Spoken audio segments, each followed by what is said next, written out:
the killing, stop the dying, find out who's doing this. And the officers did that, and they did that adamantly. We had officers from around the county and around the state that came in support of this particular incident. Officers located a juvenile who they believe was responsible for this deceased in the building. Additionally, the officers began administering life-saving efforts to anyone who was wounded and making sure that those persons were transported. What we know is that a total of about 7 persons were transported from this scene to area hospitals for treatment. We know that at least 3 people have lost their lives, including a juvenile person. I don't have any other information about those persons who have lost their lives, and I'm not going to release that until we have, of course, spoken with family members and ensuring that they are fully aware of this tragic, tragic scene that occurred today. I want to thank all of the law enforcement partners and community members that came out to help. Our friends at the ATF. I've gotten calls from my friends at the FBI, the State Patrol, the Sheriff's Office, Monona Police Department, our fire department. It goes on and on and on. Because this is something that we all prepare for, but we hope we never have to do. As you can see, we have a unification center that was immediately set up where parents and guardians and loved ones and grandparents wanted to get information about their loved ones, and we wanted to make sure that they were unified immediately. So we were doing more than one thing at one time. We're still going through methodically clearing that school, clearing every vehicle, and making certain that there's no other threats to this community, which we believe there are none. We immediately alerted our mayor's office, and I've been on the phone with her and her office constantly. We also alerted Madison schools. We put the schools on lockdown, but there's no threats to the MMSD schools at this time. But we wanted to make sure that we did our due diligence in this particular case. Again, we're still going through collecting evidence, collecting information, making sure that our community is safe from what is a sad day for our community and for our country. And we have to do a little bit better.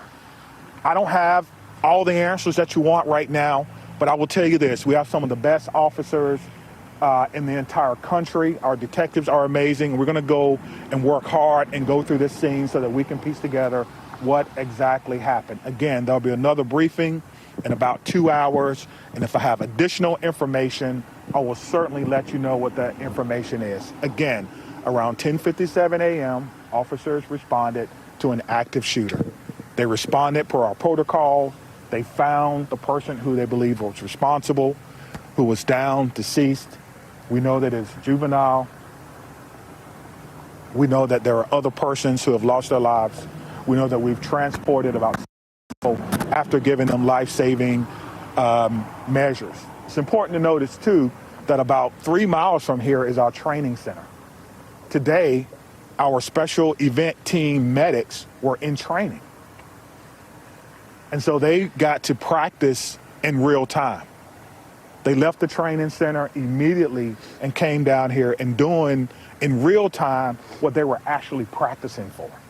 And that's why training is so important, and making sure that we can provide the best possible training and the best possible response for our community members. I'm asking everyone to send your heartfelt wishes and prayers and thoughts yet again to a community, but this time it's my community. Dylan? Yeah. Can we start over here with Sure. questions? Chief, you mentioned you're a father. You're the police chief here in Madison. What emotions are you feeling right now after going through all that? To be honest with you, I'm feeling a little dismayed now. I'm so close to Christmas. Every child, every person in that building is a victim and will be a victim forever. And these types of trauma don't just go away. And we need to figure out and try to piece together what exactly happening. And right now, my heart is heavy for my community. My heart is heavy for Madison, and we have to come together as a community and figure out what happened here and make sure that it doesn't happen in any other place that should be a refuge for students in our community. Right there. What sort of gun-related policies, if any, were in place? Did the school have metal detectors? I'm not aware that the school had metal detectors, nor should schools have metal detectors. It's a safe space. So I don't know. Again, it is a private Christian school. It is not under the authority of MMSDs, and that is something that we would have to look into. Chief, of the 7 victims, how many are students? How many are teachers? We're not going to give. I'm not going to give any information about who the victims are, whether they're students, staff, or parents, because we need to make sure that we can notify people. I think that's the most important thing before we go any further. But police didn't. They never fired their weapons. That is correct. Correct. I don't know if it's a male or a female, but the police department did not fire their weapons. Thank you. Scott. Are the 3 fatalities you mentioned including the suspected shooter? That's correct. Yes, sir. So 3 total. That's correct. Are the 7 that was transported, are the 3 fatalities within that 7 or addition to that? Yes, within that 7. Yes, thank you. Was the shooter a student at the school? We believe the shooter was a student at the school. Yes. What can you tell us about the status of the other transports? We know that they range from minor injuries to life-threatening. I know that's a huge, spectrum, but that's what we know now. And so we need everyone, again, to send your thoughts and your prayers out to them. One thing I do know is that we have some of the best medical care in the country here in Madison. And so we hope that everyone will recover. But at this time, we don't know. So we did just get an Sean update Barnes from is the chief of the Madison, Wisconsin Police Department, holding a news conference nearby the Abundant Life Christian School in Madison, where there has been a school shooting today. He informing reporters that 3 people have lost their lives, and including at least 1 juvenile. 7 people in total have been transported to hospitals. We don't have word on their conditions. Let me go right now to Tom Winter, who is following developments for us. Tom, what more can we glean now in terms of the order of what's happened here?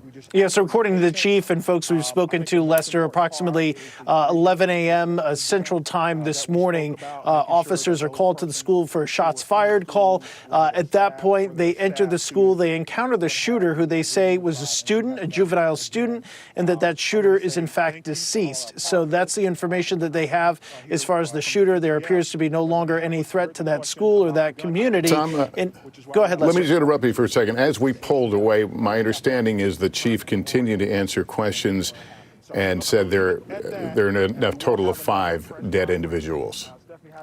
Okay, and that may include, in fact, Lester, the shooter. We'll try to get some clarity on that as well. Again, they entered the school. There was no need to fire shots. Apparently, the shooter was already deceased. Whether or not that shooter died of a self-inflicted gunshot wound or another manner, we're not entirely clear at this stage. And then that they also found at least 2 other individuals. And now, according to the update that you just had from the chief there, it's a total of 5 deceased. Whether or not those are teachers or staff or students, that's something that's a little bit up in the air. The information that we're getting preliminarily is that it could be a mix, but it's just too soon to say what we're actually dealing with as far as that goes, Lester. It's very difficult. It comes, of course, in 2012, on the 14th of December, we had the Newtown school shooting, which was one of this country's worst school shootings. It's a very difficult time of year. Having covered that school shooting extensively over the years, the impact on this community in Madison, that school, and the community at large will be very, very difficult, particularly given how close we are to Christmas and New Year's and holiday celebrations. So this is something that will certainly impact that community, certainly impact those students, the teachers, and the officers that responded. But I think the thing that the chief did point out is that the shooter is deceased, so this appears to no longer be an active incident. 5 dead total. That may or may not include the shooter. And again, still trying to determine students, teachers, if it's a little bit of both. We'll have to get some more reporting on that. What could have caused this? Motivation, weapon used, all of those things not immediately clear at this stage, still very early in the investigation. The chief pointed out this is a private school. It's a Christian school, and so they do not have metal detectors. It's not part of the city's kind of protection plan, if you will. And it's not clear at all that they would even be required to do so. So that's the information as we have it. Still early on, but obviously a tragedy for that community this close to the holidays. All right, Tom Witter, thank you again. You can see the headline on your screen there, 5 killed, 5 injured now, according to Sean Barnes, the chief there. Again, 5 dead, 5 injured after the shooting at this Wisconsin school. Let's find out a little bit more about the Abundant Life Christian School. Emily Aketa is standing by with more information. Emily, what can you tell us?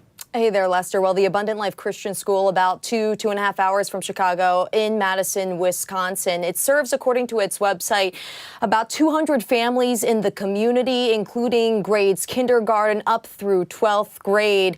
It is a 28-acre sprawling campus. You can see a heavy police response on the ground, multi-agency response on the ground. We learned from the police chief that they responded shortly before 11 a.m. local time with multiple agencies. And he said that police never fired their weapon. They found the suspected gunman, who is a student. We learned from police at the school. They found that individual deceased. As we're trying to learn more information about the victim, still very limited detail. The police chief wouldn't comment on if it's teachers or other students, but we know just down the road from the school, because that area, as you can see, is heavily blocked off, and they're urging people to avoid the area with a number of road closures. Just down the roadway is a reunification center that they set up at a medical center, which suspended operations through the day. We've been watching through live streams, parents running to that area, hoping to get some kind of positive update on their student, on their child. Some speaking to our affiliate, Lester, talking about the terror, and you can imagine it as they're waiting more details. But again, this happening at the Abundant Life Christian School, founded in 1978, serving about 200 families, Lester. Emily Aketa, thanks. And as you were speaking, we're able to confirm now that 5 killed number includes the apparent shooter in this case. Information will continue to trickle in. We'll come back on the air as events warrant. But for now, that concludes this NBC News special report. Much more ahead on our streaming network, NBC News Now, online at NBCnews.com, and a full wrap-up when I see you for